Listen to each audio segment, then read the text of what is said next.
Menteri Pendayagunaan Aparatur Negara dan Reformasi Birokrasi Indonesia Cahyokumolo meninggal dunia pada Jumat 1 Juli 2022.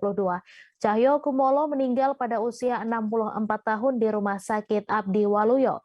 Sebelum meninggal, Cahyokumolo sempat menjalani perawatan intensif sejak pertengahan Juni 2022 akibat penyakit yang dideritanya. Sang anak Rahajeng Widyaswari pernah mengatakan perihal penyakit yang diderita sang ayah hingga akhirnya harus dirawat di rumah sakit. Rahajeng menyebut sang ayah sakit karena ada infeksi yang menyebar hingga ke paru-paru. Pada saat itu, Rahajeng juga membantah kabar yang menyatakan Cahyokumolo dalam kondisi kritis karena sakitnya. Ia menyebut kondisi sang ayah sudah semakin membaik dan cenderung stabil.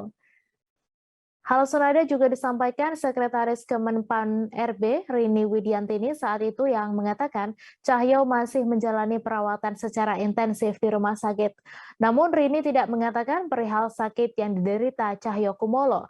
Ia hanya meluruskan tentang kabar yang menyebutkan Cahyo dalam kondisi kritis.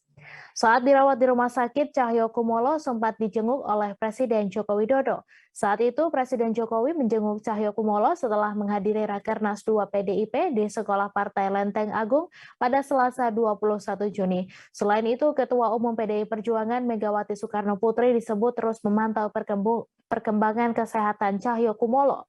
Hal ini disampaikan oleh Ketua DPP PDIP Puan Maharani saat ditanya perihal kondisi kesehatan Cahyo yang kini sedang dirawat intensif di rumah sakit.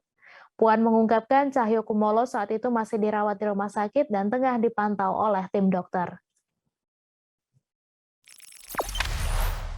Jangan lupa subscribe, share, komen, dan like ya!